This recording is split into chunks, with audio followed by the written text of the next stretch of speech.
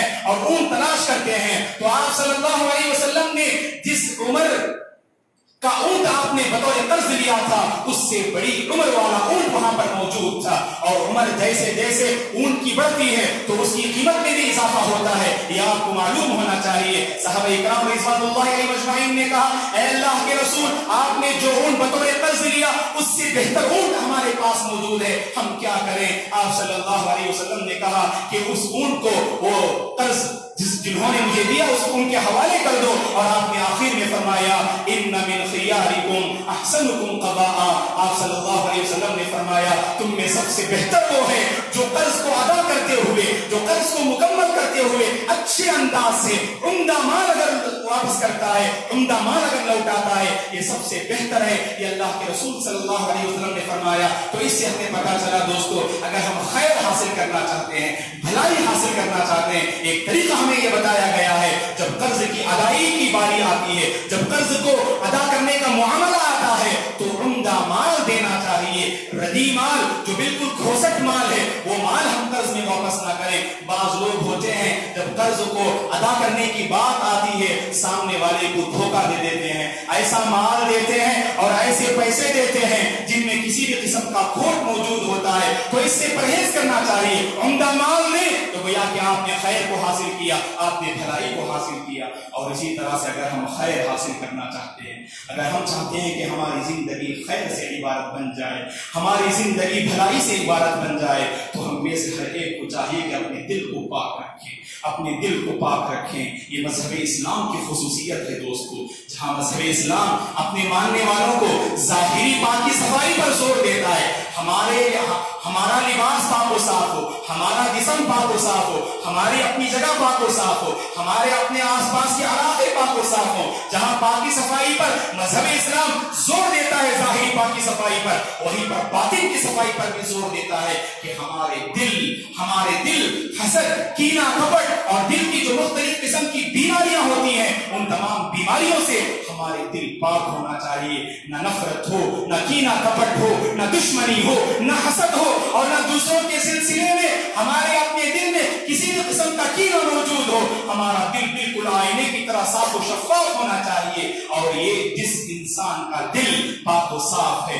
جس انسان نے اپنے دل کو پاک و صاف کر لیا, تو گویا کہ اس نے خیر کو حاصل کر لیا. اللہ کے رسول صلی اللہ علیہ وسلم سے جب صحابہ اکرام رضوان اللہ علیہ مجمعین نے سوال کیا من خیر الناس یا رسول اللہ, اے اللہ کے رسول لوگوں میں سب سے بہتر کون ہے, تو آپ صلی اللہ علیہ وسلم نے فرمایا ذو القلب المقموم واللسان الصدوق, کہ وہ بندہ جس کا دل ہر قسم کی دلی بیماریوں سے پاک ہے, دل کی گندگیوں سے جس کا دل پاک ہے, تو گویا کہ وہ بندہ سب سے بہتر ہے. اور آپ نے آگے فرمایا جس کی زبان سچی ہے, جس کی زبان میں ہمیشہ سچائی نظر آتی ہو, سچائی کے الفاظ نکلتے ہو, جو بندہ اپنی زبان سے جھوٹ لانے سے پرہیز کرتا ہو, تو گویا کہ اس انسان کی زندگی خیر پر مشتمل ہے, اس انسان کی زندگی بھلائی پر مشتمل ہے. اگر ہم بھلائی حاصل کرنا چاہتے ہیں تو ہم اپنے دلوں کو پاک و صاف رکھنے کی کوشش کریں. اور قرآن مجید میں رب العالمین نے وعدہ کیا ہے دوستو, اِن یعلم اللہ فی قلوبکم خیرا یؤتکم خیرا, اگر اللہ تعالیٰ تمہارے دلوں میں خیر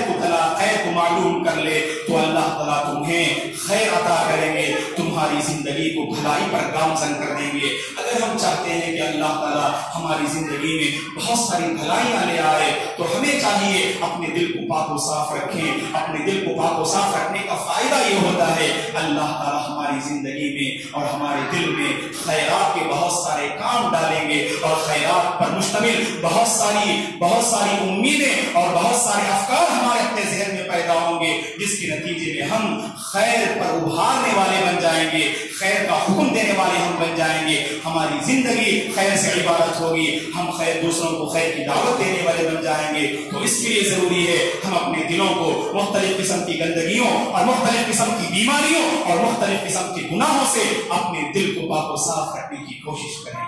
دوستو، جہاں ہم چاہتے ہیں کہ ہماری زندگی بھلائی پر مشتمل ہو تو وہیں پر ہمیں چاہیے کہ ہم دوسروں کو بھلائی کی طرف رہنمائی کرنے والے ہم بن جائیں، دوسروں کو بھلائی کی طرف دعوت دینے والے ہم بن جائیں۔ اور یاد رکھیں، آپ بھلائی پر عمل کرتے ہیں، آپ کی زندگی بھلائی پر مشتمل ہے اور آپ دوسروں کو بھلائی کی دعوت دیتے ہیں، تو اس کا فائدہ کیا ہوگا کہ بھلائی کی دعوت آپ نے دوسروں کو دی اور آپ کی دعوت کے نتیجے میں دوسرے آدمی کی زندگی میں بھی خیر نظر آ گیا، دوسرے آدمی کی زندگی میں بھی بھلائیاں ہمیں نظر آ گئی۔ تو یاد رکھیے، جب تک وہ خیر پر عمل کرتا رہے گا، جب تک وہ بھلائی پر عمل کرتا رہے گا، آپ کے نام اعمال میں بھی رب العالمین کہ اللہ تعالیٰ اس کو جتنا اجر عطا فرمائیں گے اتنا ہی اللہ اکبر آپ کو بھی اجر عطا فرمائیں گے۔ اور آپ صلی اللہ علیہ وسلم نے کہا من دل علی خیر کفاعلہ، کہ جو شخص بھلائی کی طرف رہنمائی کرتا ہے، جو شخص بھلائی کی طرف رہنمائی کرتا ہے وہ بھلائی کرنے والے کی طرح ہے۔ آج ہم بھلائی کچھ کر لیتے ہیں، لیکن جب دوسروں کو بھلائی کی دعوت دینے کی باری آتی ہے، دوسروں کو بھلائی کی وضاحت کرنے کی باری آتی ہے، دوسروں کو خیر کی طرف دعوت دینے کی باری آتی ہے، ہم اس میں شرمندگی محسوس کرتے ہیں۔ دوستو، ہم اس میں جھجک محسوس کرتے ہیں۔ آج کتنے ایسے لوگ ہیں جو دوسرے لوگوں کو برائی کی طرف برائی پر آمادہ کرتے ہیں، برائی کی طرف دعوت دیتے ہیں۔ وہ لوگ برائی کی طرف دعوت دینے میں ان کے دلوں میں کسی بھی قسم کی جھجک محسوس نہیں ہوتی، تو ہم اپنی دل میں جھجک کیوں محسوس کریں؟ وہ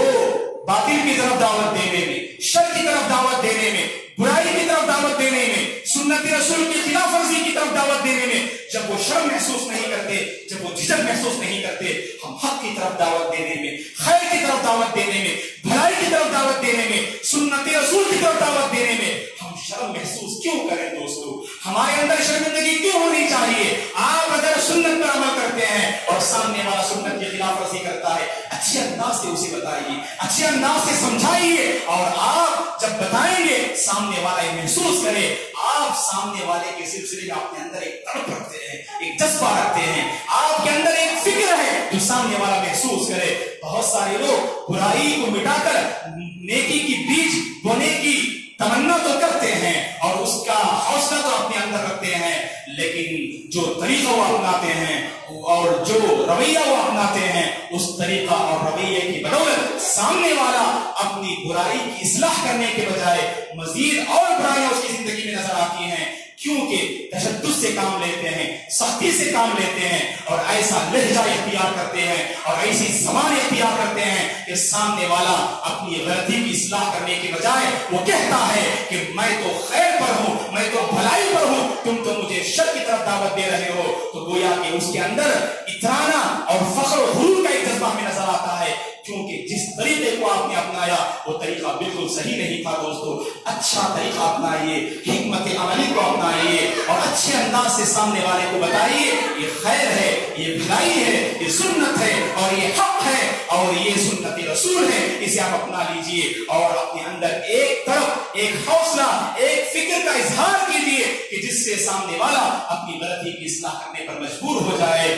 اور اپنی زندگی میں خیر اور بھلائی لے آنے پر وہ مجبور ہو جائے۔ اور اسی طرح سے جب ہم قرآن اور احادیث کا مطالعہ کرتے ہیں تو ہمیں پتہ چلتا ہے کہ شریعت نے ہمیں یہ تعلیم دی، شریعت نے ہمیں یہ تعلیم دی خصوصاً مرد حضرات کو، اگر وہ خیر حاصل کرنا چاہتے ہیں، اگر وہ بھلائی حاصل کرنا چاہتے ہیں تو انہیں چاہیے اپنے گھر والوں سے اچھا معاملہ کرنا چاہیے، اپنے گھر والوں سے اچھا معاملہ اور اچھا برتاؤ کرنا چاہیے۔ بعض لوگ ہوتے ہیں جب باہر کے لوگوں سے ملاقات کرتے ہیں اور جب اپنے معاشرے کے دیگر لوگوں سے جب ان کی ملاقات ہوتی ہے تو بڑے رحیم نظر آتے ہیں، رحم و کرم کرنے والے نظر آتے ہیں، بڑے مہربان نظر آتے ہیں۔ جب ان کے گھر کی حالت کا جائزہ لیتے ہیں تو اپنے گھر والوں پر سختی کرنے والے اور اپنے گھر والوں پر ظلم و ستم ڈھانے والے نظر آتے ہیں۔ یاد رکھیں دوستو، اللہ کے رسول صلی اللہ علیہ وسلم نے فرمایا کہ تم میں سے سب سے بہتر وہ ہے جو اپنے گھر والوں کے حق میں سب سے بہتر ہو، جو اپنی بیوی بچوں کے حق میں سب سے بہتر ہو۔ آپ کا وجود جہاں دوسرے لوگوں کے لیے باعث رحمت ہوتا ہے، کوشش کریں آپ کے اپنی بیوی بچوں کے حق میں آپ باعث رحمت بن جائیں، آپ اپنے ماں باپ کے حق میں باعث رحمت بن جائیں، آپ اپنے رشتہ دار کے حق میں باعث رحمت بن جائیں۔ دوسروں کے حق میں تو آپ باعث رحمت ہیں، لیکن گھر والے آپ کے ظلم و ستم کو برداشت کر رہے ہیں، ظلم و ستم کے پنجے میں، ظلم و ستم کی چکی میں اگر آپ کے گھر والے پس رہے ہیں تو سمجھ لیجیے آپ نے خیر کو حاصل نہیں کیا، آپ نے بھلائی کو حاصل نہیں کیا۔ اگر آپ خیر کو حاصل کرنا چاہتے ہیں، بھلائی کو حاصل کرنا چاہتے ہیں تو آپ کو چاہیے کہ آپ اپنے گھر والوں کے حق میں بھی باعث رحمت بن جائیں۔ اللہ کے رسول صلی اللہ علیہ وسلم نے فرمایا خیارکم لأہلی وانا خیرکم لأہلی، تم میں سب سے بہتر وہ ہے جو اپنے گھر والوں کے حق میں سب سے بہتر ہو۔ اور آپ نے اپنی عملی زندگی کو سامنے رکھتے ہوئے فرمایا، رسول اللہ صلی اللہ علیہ وسلم دیکھیے اپنی عملی زندگی آپ صحابہ کے سامنے پیش کر رہے ہیں اور کہہ رہے ہیں وَأَنَا خَيْرُكُمْ لِأَهْلِي، میں اپنے گھر والوں کے حق میں، میں اپنی بیوی بچوں کے حق میں سب سے بہتر ہوں۔ یہ اللہ کے رسول صلی اللہ علیہ وسلم نے فرمایا۔ تو گویا کہ سب سے بہتر انسان وہ ہے، وہ انسان جس کی زندگی خیر پر مشتمل ہے، وہ ہے جو اپنے گھر والوں کے حق میں باعث خیر بن جائے، جو اپنے گھر والوں کے حق میں رحمت کا ذریعہ بن، رحمت کا جو ہے سبب بن جائے، اور جس کا وجود اس کے اپنے گھر والوں کے حق میں باعث منفعت اور باعث رحمت بن جائے، تو یہی بندہ گویا کہ سب سے بہتر ہے۔ اور عورتوں کے سلسلے میں رب العالمین نے کہا اگر عورتیں چاہتی ہیں کہ ان کی زندگی میں خیر آئے، ان کی زندگی میں بھلائی آئے، تو اللہ تعالیٰ نے کہا وَأَن يَسْتَعْفِفْنَ خَيْرٌ لَهُنَّ، عورتوں کو چاہیے پاک دامن زندگی بسر کرنے کی کوشش کریں، با پردہ ہو کر رہیں، ہمیشہ پردے کی پابندی کریں، حجاب کی پابندی کریں۔ اور یاد رکھیں دوستو، جہاں بے پردگی آتی ہے وہاں بہت ساری برائیاں جنم لیتی ہیں، جہاں بے پردگی ہوتی ہے وہاں بہت ساری برائیاں جنم لیتی ہیں، اور جہاں با پردہ خواتین ہوتی ہیں وہاں بہت ساری بھلائیاں نظر آتی ہیں۔ آج ہمارے اپنے معاشرے میں بے پردگی کا ایک رواج عام ہو چکا ہے، اور عورتیں پردے کی پابندی کرنے میں اپنے لیے کچھ شرم محسوس کرتی ہیں۔ عورتوں کو چاہیے رب العالمین کے اس فرمان کو ہمیشہ یاد رکھیں۔ اللہ تعالیٰ نے کہا وَإِن يَسْتَعْفِفْنَ خَيْرٌ لَهُنَّ، اگر عورتیں پاک دامن زندگی بسر کریں، اگر عورتیں باعزت باحیا ہو کر اگر زندگی بسر کریں تو یہ ان کے حق میں بہت بہتر ہے، یہ ان کے حق میں خیر اور بھلائی کا باعث ہے۔ عورتیں خیر اور بھلائی کو حاصل کرنا چاہتی ہیں تو با پردہ زندگی بسر کریں اور پردے کی ہمیشہ پابندی کریں، حجاب کی پابندی کریں۔ مرد حضرات اگر بھلائی کو حاصل کرنا چاہتے ہیں تو انہیں چاہیے کہ وہ اپنے گھر والوں کے حق میں سب سے بہتر بننے کی کوشش کریں۔ آپ کے گھر والے آپ کے بارے میں گواہی دیں کہ یہ ہمارے اپنے خاندان کے سب سے بہتر انسان ہیں۔ آپ کے گھر والے آپ کے بارے میں گواہی دے آپ سب سے بہتر انسان ہیں، تو گویا کہ گھر والوں کی سرٹیفکیٹ بہت ضروری ہے دوستو۔ گھر والوں کو یہ احساس ہونا چاہیے آپ ان کے حق میں سب سے بہتر ہے۔ تو یہ چند باتیں رہی جو خیر اور بھلائی سے متعلق رہیں۔ دعا ہے کہ اللہ تبارک و تعالی ہم میں سے ہر ایک کو خیر اور بھلائی کے جو بہت سارے راستے، جو بہت سارے طریقے بتائے گئے ہیں، ان راستوں پر عمل کرنے والا، ان راستوں کو اختیار کرنے والا رب العالمین ہم میں سے ہر ایک کو بنائے، اور اللہ تعالیٰ ہم میں سے ہر ایک مسلمان مرد اور عورت کی زندگی کو خیر سے عبارت بنا دے، بھلائی سے عبارت بنا دے، اور ہمارا وجود اس دنیا انسانیت کے حق میں، امت مسلمہ کا وجود رب العالمین اس دنیا انسانیت کے حق میں